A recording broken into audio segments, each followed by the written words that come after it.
What's up, everybody? Yeah, I'm back with another video. As you can see, we are doing a song, the BATDR song we're reacting to I really like called Super Old Bro. And I need to explain all these secrets and Easter eggs in Bendy and the Dark Revival. So yeah. Hey guys, Super Horror Bro Mike here, and in today's video, we take a look at some of the secrets and Easter eggs you can unlock within Bendy and the Dark Revival. This video contains a whole host of secrets, but as of writing, a new update dropped which claims to have added even more. So expect a follow-up video in the coming weeks depending on how much new stuff has been added. But for now, sit back, relax, and let's explore the secrets hidden away in the inky depths of Joey Drew Studios. Our first two secrets are found right at the beginning of the game. After getting up from Audrey's desk, walk over to the mirror on her office wall and press the interact button. Doing so will cue an animation where Audrey strikes a pose in the mirror's reflection. Do this 5 times for a creepy scare, where a ghoulish face appears.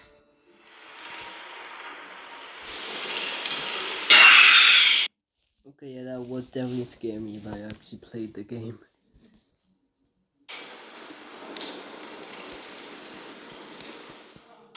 After calling the elevator, instead of entering it, head back to Audrey's office, and you will now be able to collect up the juggling ball sat atop her desk. There are 3 in total.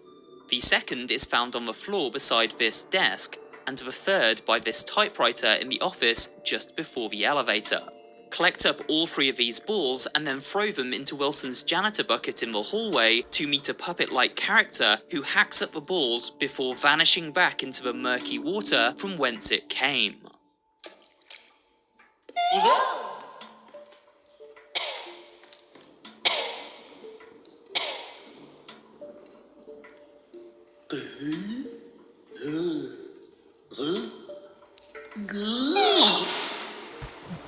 Well, that was weird.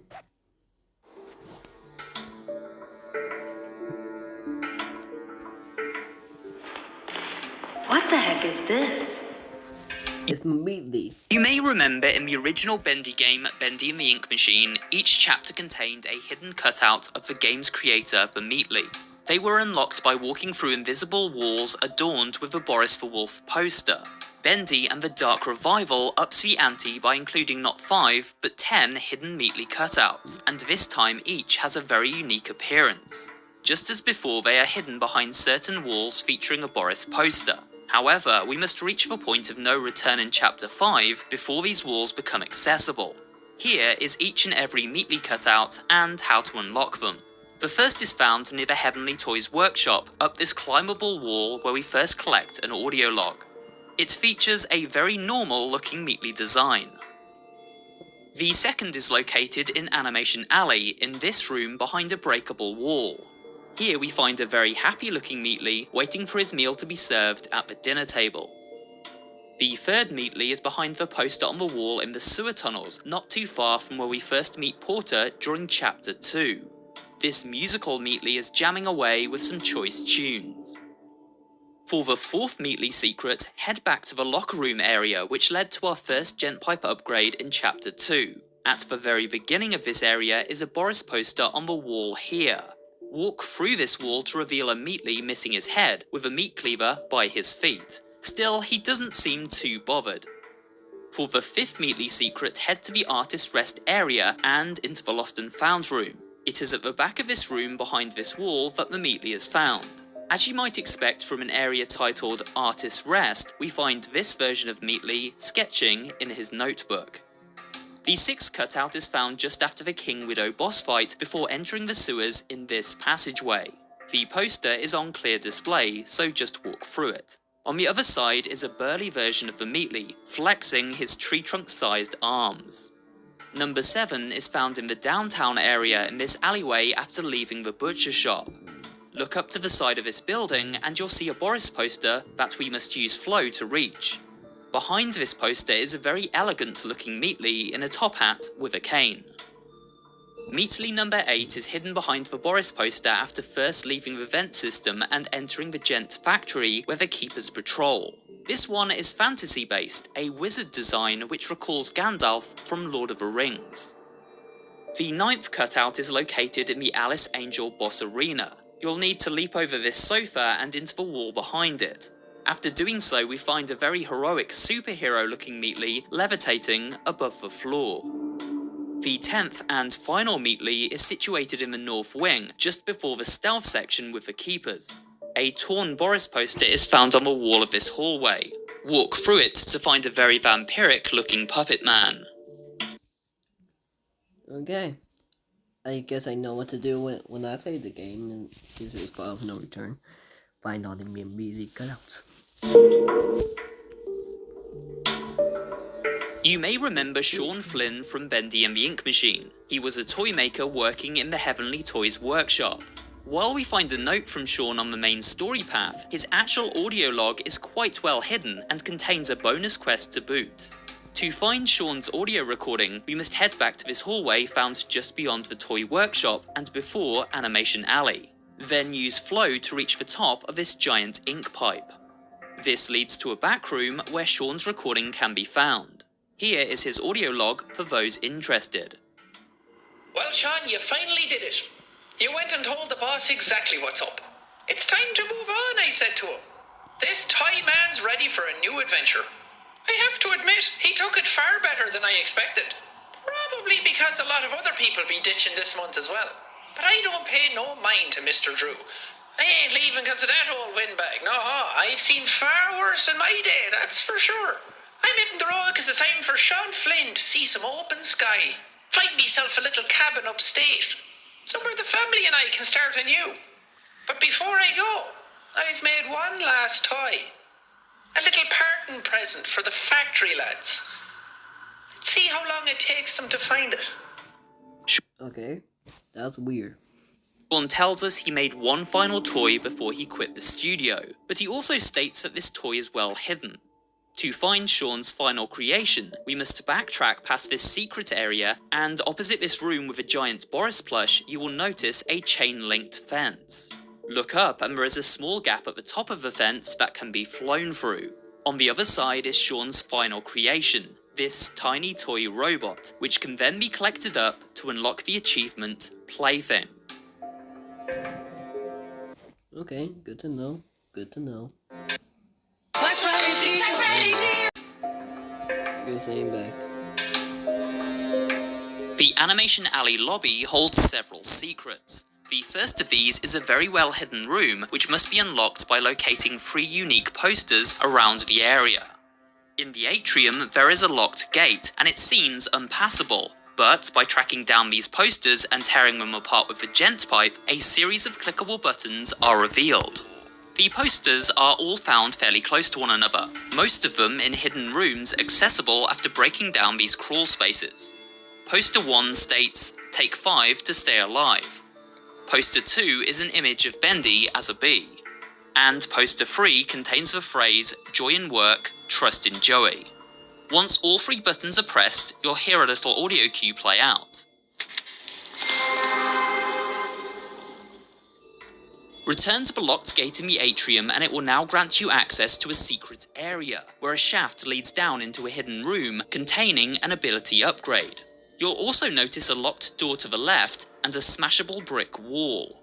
Breaking through this wall leads to a series of crawl spaces which eventually take us to another sealed doorway. The sign, "Quiet please," is found outside. This seemingly impassable door can be unlocked though. To do so, head back to the Little Devil Lounge area and over to this radio. If we interact with the radio, it begins to play a song. Ignore this and instead wait until the song finishes. Then interact with the radio once more and you'll notice it begins to play a commentary from a baseball game.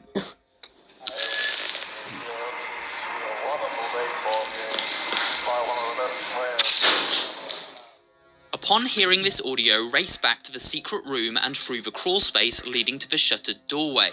It will now be unlocked, but be quick as it will close again if you don't enter before the baseball game finishes. In this room we see an eerily familiar sight, a lost one banging their head against a refrigerator. You may remember this lost one as they also appeared as an Easter egg in Bendy and the Ink Machine Chapter 4, found in a secret room while navigating the vent system. If we approach this lost one, then they finally end their cycle of misery. Okay. Good for you. Good for you. Now also in this room is a table with a Bendy-themed Dungeons & Dragons game. There are player cards, figurines, dice, and even a guide for how to play. Pulling the lever at the far side of a room leads back through the other sealed doorway, and into the room where we first acquired our ability upgrade. The other secret found in this area of the studio pertains to a rather late game fetch quest. After entering the Gent Workshop factory in Chapter 4, we meet a rather imposing giant lost one known as Big Steve. This character is connected to an audio log for a beefy handyman who once worked at the studio by the name of Steve McGregor. Steve has been locked away inside the workshop and is hungry for his favourite meal, a still beating heart. If we retrieve this chilling cuisine for him, then the monstrous creature will give us access to a secret area of the factory, containing the final Gent Pipe upgrade. This upgrade allows us to stun the deadly keepers for a short duration, and so is definitely worth the trouble it takes to unlock. To get the heart for Big Steve, we must return to the Little Devil Lounge in Chapter 1 and then head over to the kitchen. With our flow ability, we are now able to teleport through the gap and into the kitchen, where the still beating heart can be found in this frying pan on the stove.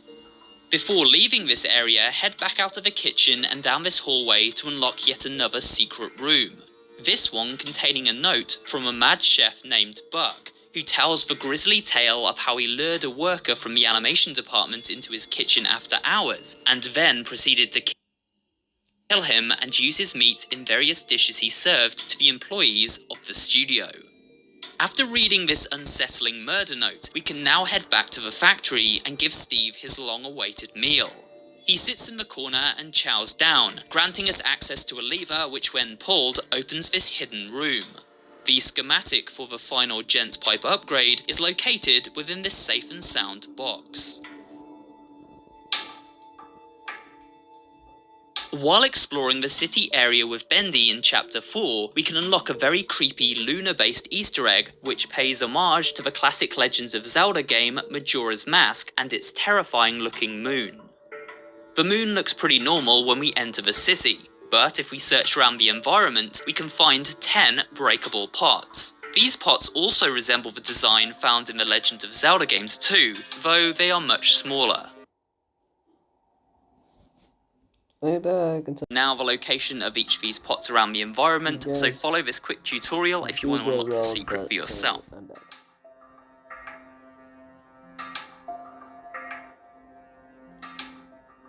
After breaking the final pot, look to the sky and be ready for a scare, as the moon has grown enormous in size and looks angrily down on Audrey from above.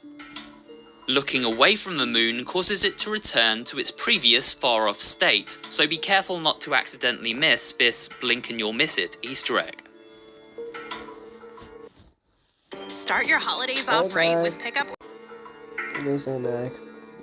One of the coolest sequences in Bendy and the Dark Revival is surely this lore-filled moment, where the memory of Joey Drew whisks Audrey to the area of the studio where Henry first took his adventure in the original game.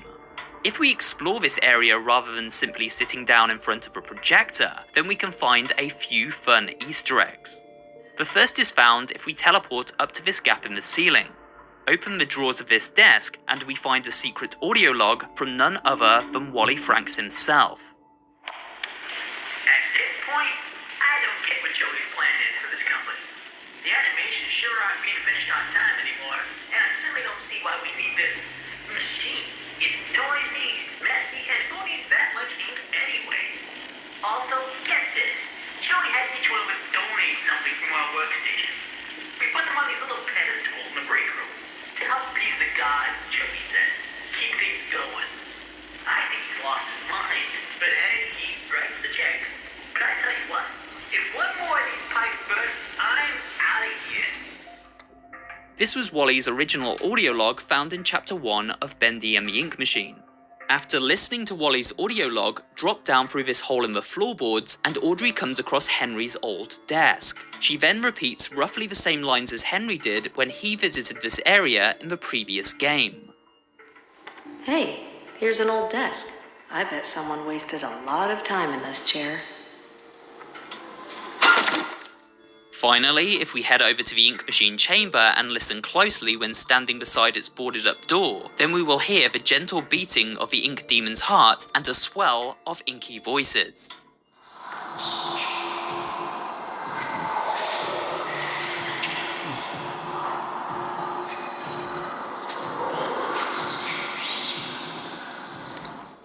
This is a throwback to when the demon emerged and tried to grab Henry during Chapter 1 of Bendy and the Ink Machine. The Cycle Breaker room is almost like a treasure trove of fan service throwbacks. It contains both characters and items from the story of a previous game. In this glass cabinet we see the head of Norman Polk, the projectionist. If we hit the head, it springs to life with a screech.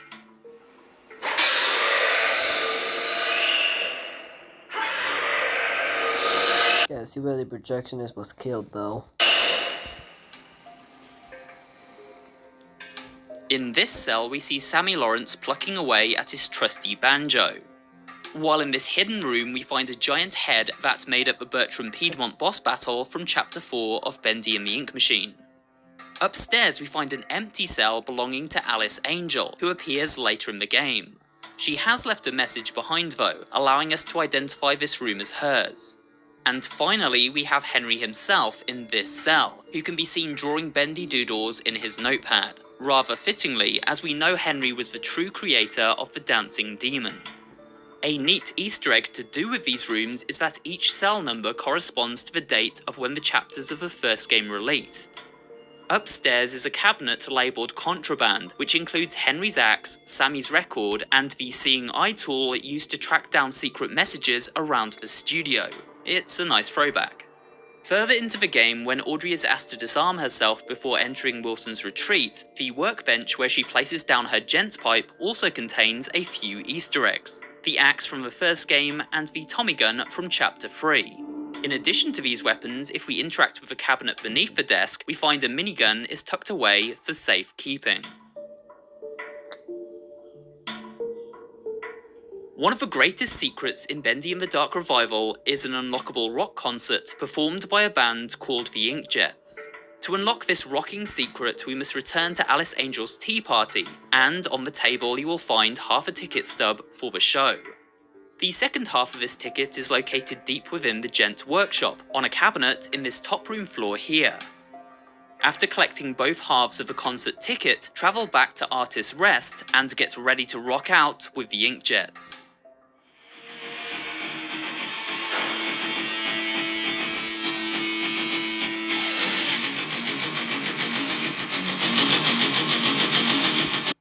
What?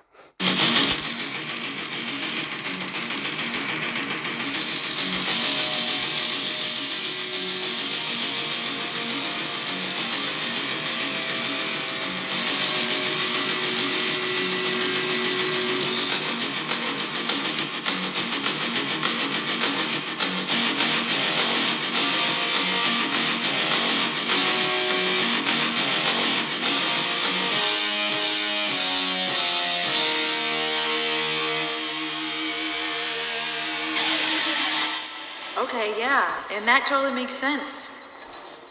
Yeah, totally. I agree with you, Audrey.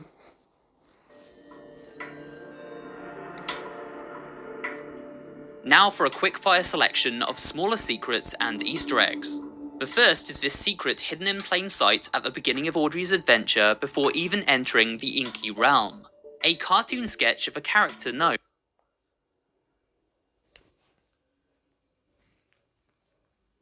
Oh, you're back.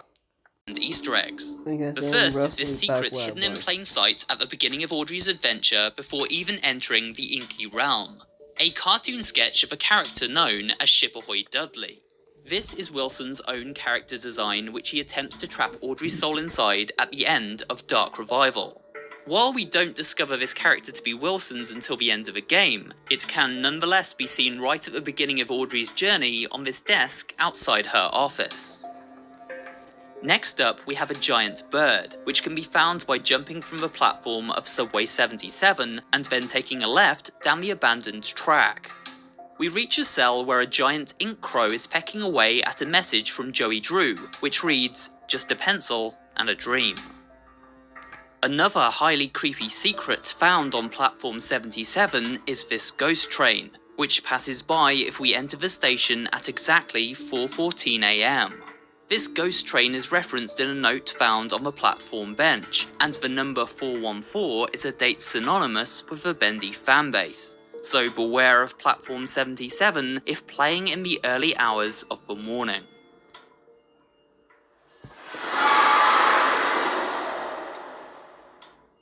The next mini-secret is very simple to unlock, though many, myself included, missed it the first time round, as it comes at the cost of being rather cruel to the adorable cartoon version of Bendy. Strike this baby Bendy's head to see it spin like a top.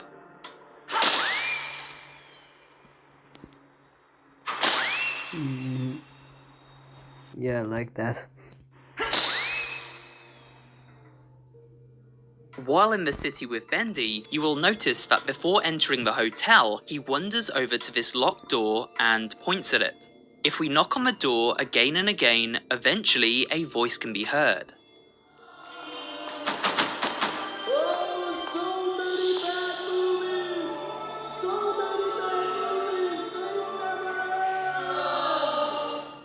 This voice appears to belong to a disgruntled movie critic, fed up of the Bendy movies playing at the local cinema. Remember Carly, the ghostly fourth member of the Butcher Gang? If we open her box, I'd rather not, she is so scary. then for the remainder of the game at random intervals, Carly will appear out of thin air to loudly jump scare the player, and if we are not quick enough, deal out some damage in the process. However, if we do not open Carly's box, then she never escapes, and the entire game can be experienced without ever encountering her ghoulish presence. So by opening the box, we in fact release a terrible curse upon Audrey and the studio. The final of these smaller secrets is a loving nod to another popular indie horror game franchise. During the riddle puzzle, we are required to line up a series of animal heads in the correct order. The correct order being a rabbit, a bear, a bird, and a fox. Feel familiar? Well, Yeah, it's the positions that Freddy, Bonnie, and Chica and Foxy were in. these are the animal characters who made up the original animatronic lineup in Five Nights at Freddy's. Not only that, this is the order they appeared on while on stage, with Foxy the Fox off to the right in Pirate's Cove. Throughout Audrey's journey, she comes across various memories from her past as a child growing up under the care of her creator and father, Joey Drew. These memories seem to be from Joey himself and bring Audrey back nostalgic feelings from the past, a past she chose to forget. Here are the locations and descriptions for each of the 10 memories unlockable during the game. Memory 1 is tied to a baseball, which can be found in plain sight just after entering the studio. A baseball signed by the legendary Bud Lewis. This would make an exciting gift for any young baseball fan. Memory 2 is a paper plane found in the secret room near the Heavenly Toys workshop, where we first retrieved Sean Flynn's hidden robot. A paper airplane skillfully crafted to carry far on soft wind. This creative toy was cheap to make, but rich in memories. Memory 3 is a rubber duck found inside the locker at the end of Chapter 1 while navigating the hallways as the Ink Demon speaks to Audrey. A rubber duck, still dusted with the decay of old soap. Many happy washings were companioned by this yellow friend. Memory 4 I'll be back. the balcony within the artist's rest area. A tin of engine oil, usually stored near the garage. Many road trips and Sunday drives benefited from this. Memory 5 is an alarm clock which can be located within the secret middle floor inside the elevator shaft after our battle with the King Widow boss. An alarm clock to count the precious hours of each day. There's not much time, so every second together is special. Memory 6 is a box of crayons which is well hidden and very missable. It is found during the Joey Drew flashback in Chapter 4, seated in a box within these rafters which Audrey must use her flow ability to reach. A box of crayons to encourage a small mind to grow. Arrays of colours can spark a world all of your own.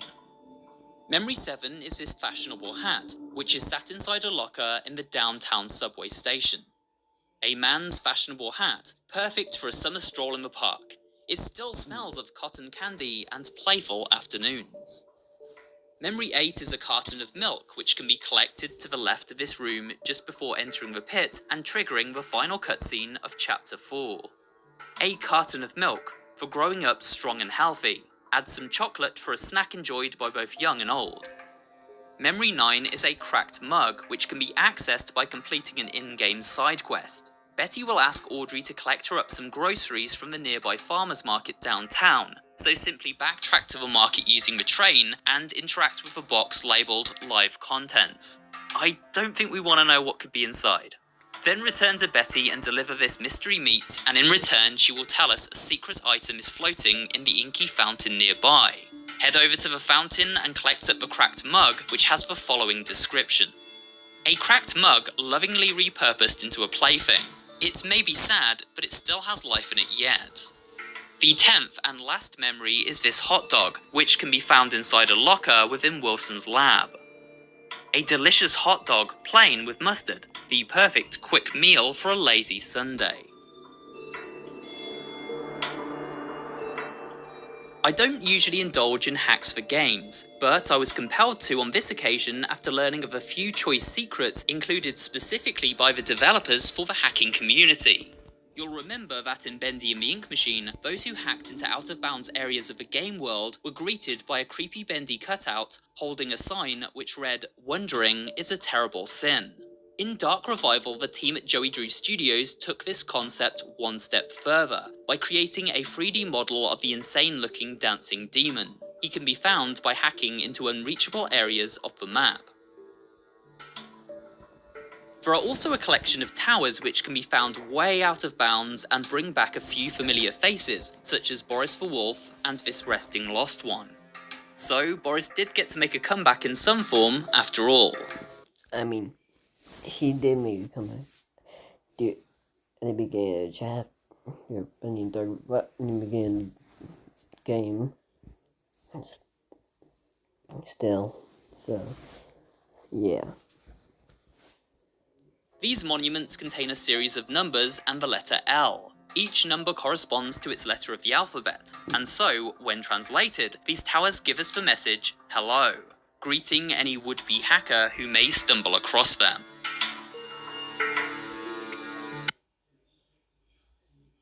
Black Friday at Ollie's is almost... You may have noticed while travelling around the inky depths of Joey Drew Studios a series of books written by Joey himself titled The Illusion of Living. These books do not highlight like typical collectibles, but they can be picked up nonetheless. There are 24 in total and some are very well hidden. In the interest of time, I'm not going to show every book location in this video, but on screen now is a list detailing the location of each. So feel free to pause the video and take a screenshot at this time if you'd like to track down and find them for yourselves. They are, after all, tied to an achievement, one called the Insane Reader. But why does this achievement have such a name? Well, after collecting up the 24th book, which is found just before the point of no return in this locker outside of Wilson's laboratory, rather than heading into the lab, instead turn around and head back up the stairway and up toward his retreat. You'll soon come across this chair which can be sat upon. If you've collected all 24 books successfully, then a secret ending will play out.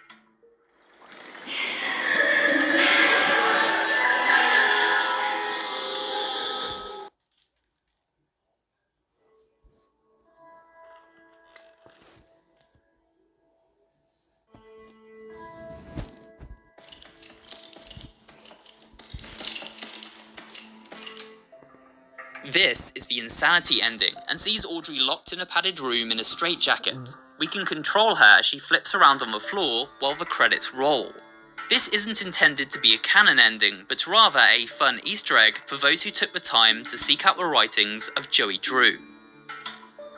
The very last secret is another hidden ending, and this one can be unlocked right at the beginning of the game, providing you have the patience, that is.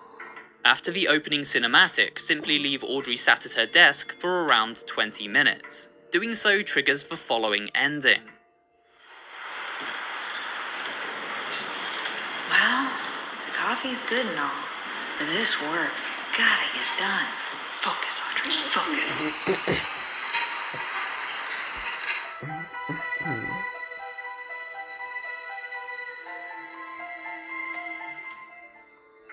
As Audrey never got up that fateful stormy night, then she never ran into Wilson and therefore never became involved in his sinister plans. Instead, life simply goes on as before, and Audrey continues her life as normal. And with that, we come to the end of this look at the secrets and Easter eggs. Okay, everybody. This coming on today's video. Hope you enjoy. And goodbye.